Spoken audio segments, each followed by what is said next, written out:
ଜୟ ଜଗନ୍ନାଥ। ଆମ ସକାଳେ ମୁଢ଼ି ଖାଇବେ ବୋଲି ମୁଁ ତରକାରୀ ରାନ୍ଧିନି, ବାଡ଼ିରେ ଯାଇଥିଲି ମାଛ ଶାଗ ନେଇ ଆଣିନି, ସେଇନ ହଉଛି ମୁଁ ଟିକେ ପତ୍ରୀ ବସା କରିଦେନି। ତାପରେ ମୁଁ ଯାଇକି ଗାଧେଇ ଆସିକି ଠାକୁର ପୂଜା କରିଦେନି। ଆମର ଏଠି ସମସ୍ତେ ବସିକି ଖଳାର ଖାଉଥିଲେ। କାକି ଆଉ ମାକି ତାଙ୍କର ପଖାଳ ଖାଉଥିଲେ, ଚୁଇଁ ଆଉ ମୁଁ ମୁଢ଼ି ଖାଉଥିଲେ, କାକି ତାଙ୍କର ଶାଗ ଭାଜିଥିଲେ, ଆଉ ମୁଁ ଏ ତରକାରୀ କରିଥିଲି। ତାପରେ କାଳେ ହେଲା ସାବୁନ କରିବା ପାଇଁ ବସିଗଲି। ମୁଁ ଏଇଠି ନେଇଛି ନିମପତ୍ର, ଏଲୋଭେରା, ହଳଦୀ ଆଉ ଯେନ ସାବୁନ ତିଆରି କରାହବ ସେଇଟା ମୁଁ ନେଇଛି। ତ ମୁଁ ନିମପତ୍ର ଫାଷ୍ଟ ଛଡ଼େଇଦେନି, ଆଉ ଏଇଟା ମୁଁ ହଳଦୀ ଛେଞ୍ଚିଥିଲି, ଆଉ ଟିକେ ଛେଞ୍ଚିଦେନି, ଗ୍ରାଇଣ୍ଡିଙ୍ଗ କରିନେବି ଭଲ ପ୍ଲେନ୍ ହବ।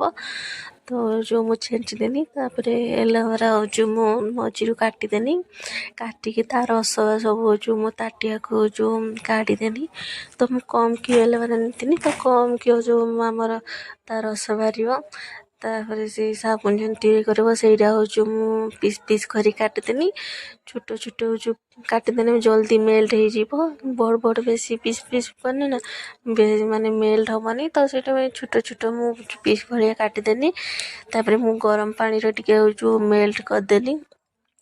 ତାପରେ ମେଲ୍ଟ ହେଇସାରିଲା ପରେ ମାନେ ଆମ ନିମପତ୍ର ଗ୍ରାଇଣ୍ଡିଙ୍ଗ କରାହେଇଥିଲା, ତା ରସ ଚୁପୁଡ଼ି ଦେଲେ। ତାପରେ ଏଲୋଭେରା ଏତିକ ବାହାରିଥିଲା, ତ ସେଇଟା ବି ଗୋଟେ କପଡ଼ାର ଇଏ କରିକି ତା ରସ ବି ବାହାରକି ଦେଲେ, କାହିଁକି ଚୋପା ଦେଲେ ଭଲସେ ସାବୁନ ତିଆରି ହେଇପାରିବନି।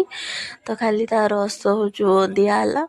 ତାପରେ ତା ଫାର୍ମର ମେଥି ମାନେ 3 ରଙ୍ଗ ମୁଁ ହଳଦୀ ପକେଇ ନଥିଲି, ଖାଲି ଏଲୋଭେରା ଆଉ ନିମପତ୍ର ତିଆରି କରିଥିଲି। କାହିଁକି ଶୀତଦିନ ଚାଲିଛି ତ ସେଇଥିପାଇଁ ମାନେ ହଳଦୀ ଦେଲେ ଦେହ ଥଣ୍ଡା ହେବ, ଥଣ୍ଡା ଧରିବ, ସେଇଥିପାଇଁ ହଳଦୀ ଖାଲି ଗୋଟେ ସାବୁନ ମାତ୍ର ତିଆରି କରିମି। ତାପରେ କେମିତି ମାନେ ଫେଣ ରୋଗ ଉଠି ପଡ଼ିଛି, ସେ ଫେଣ ମୁଁ ଟିକେ ସଫା କରିଦେନି। କାହିଁକିନା ଫେଣ ରହିନି ଭଲ ନୁହଁ, ଭଲ ମାନେ ସାବୁନ ଭଲସେ ତିଆରି ପାରିବନି। ତ ଫେଣ ମୁଁ ଉପରେ କାଢ଼ିଦେନି।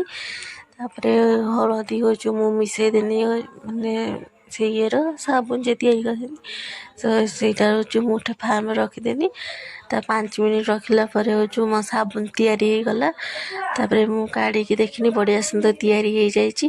ଆଉ ଏଇଟା ମୁଁ ଫାଷ୍ଟ ଟାଇମ୍ ତିଆରି କରିଛି, ତ ବଢ଼ିଆ ବହୁତ ସୁନ୍ଦର ତିଆରି ହେଇଗଲା। ତ ଏଇଟା ଦେହ ପାଇଁ ବହୁତ ଭଲ, ଆଉ ମାନେ ବ୍ରଣ ଫ୍ରଣ କିଛି ହବନି।